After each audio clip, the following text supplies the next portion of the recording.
Eto nga ang mga nangyari sa atin sa ikalawang araw natin dito sa Bukidnon.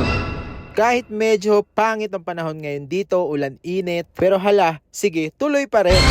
At kahit ganito nga ang panahon dito ngayon sa Bukidnon, ay may mga tropa at kaibigan pa rin tayong na-meet dito.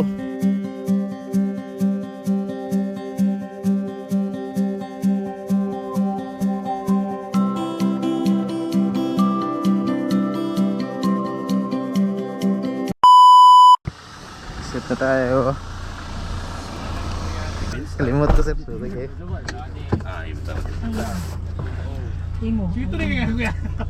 Okay, set na tayo. Asa ta? Pingon. Daylayan ta bossing. Kita ka. Bano ka na. Gikan dire mga 2 hours.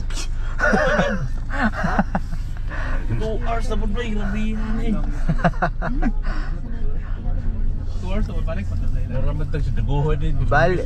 Mabalik ta sa atong giagyan gahapon.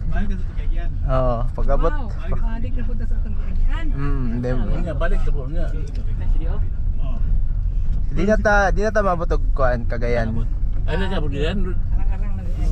Nasa 2 oras nga ang biyahe natin mula dito sa Malaybalay papunta sa Dahilayan Adventure Park. Ang lungsod ng Malaybalay, ang opisyal na kabisera ng lalawigan ng Bukidnon. Kilala ito sa bansag na South Summer Capital of the Philippines at City in the Forest dahil sa malamig nitong klima, luntiang kapaligiran at malawak na kagubatan. Matatagpuan ito sa gitnang bahagi ng Bukidnon ng rehiyon ng Hilagang Mindanao. Meron itong malamig na panahon buong taon dahil sa mataas nitong lokasyon sa kabundukan. Dito din matatagpuan ang bahagi ng Kitanglad Mountain Range na may mayayamang kagubatan at mga sapa. Ang Camp Phillips ay isang tanyag, makasaysayan at mapayapang komunidad na matatagpuan sa Manolo Fortich, Bukidnon. Kilala ito sa buong Pilipinas bilang sentro ng dambuhalang Del Monte Pineapple Plantation na isa sa mga pinakamalaking plantasyon ng pinya sa buong mundo.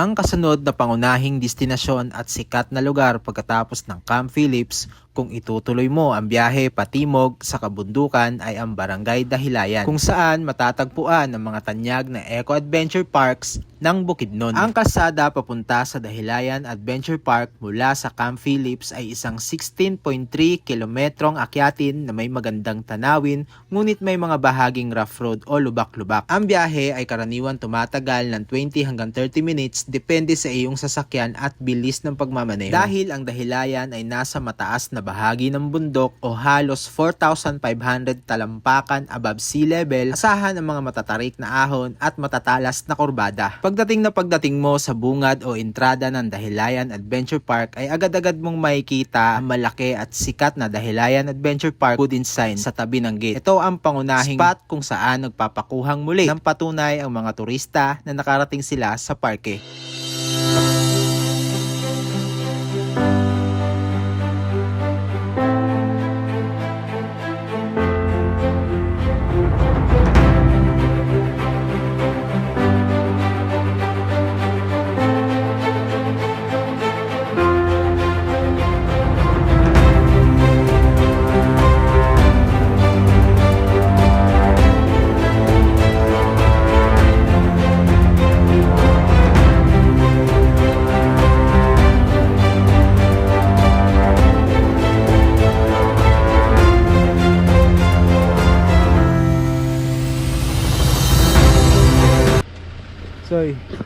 Soy, wala na makita, Soy.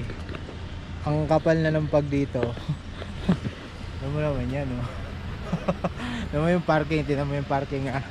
Wala na makita yung parking dito. Tinan mo. Yay!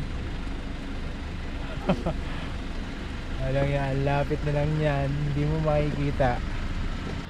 Ito may mga puno. Buti na lang bago kumapal yan, nakapagpalipad pa tayo kanina. So habang hinihintay natin yung guest natin,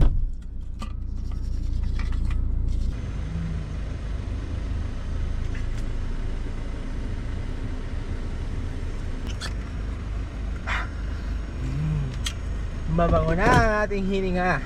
Hindi nakakayang makausap ng tao. Habang palapit na ng palapit yung uwian, may tropa tayo dito. Ayan, mga kaibigan natin, no. Are. Sakpan ra gid ako akong migo. Sakpon na jud. Sticker. Guys, sakpan tara. Shoutout muna siya, shoutout. Shout out sa mga Tagalanaw. Team Salin-Salin, shout out. Ayun, salin-salin pala.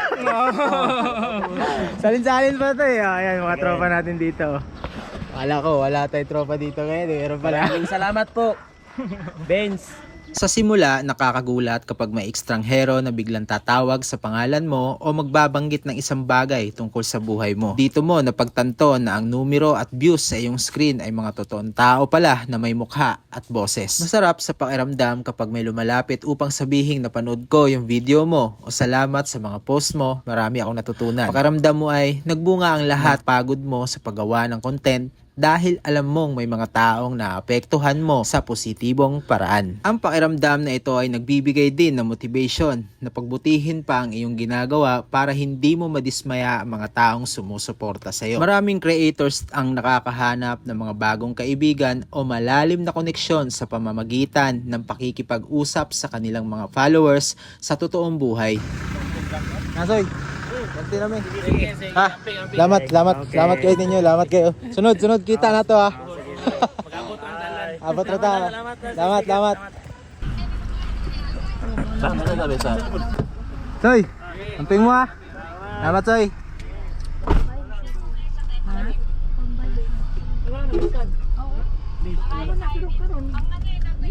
Ito yung lugar niya na. Habang bumababa ang sasakyan mula sa bundok, baon-baon mo pa rin ang lamig ng iyong balat at amoy ng pine trees. May pakiramdam ng peace of mind dahil panandalian kang nakalayo sa ingay at stress ng lungsod. So, minto muna kami dito sa gilid. Namatay ang aircon. Oo, wala.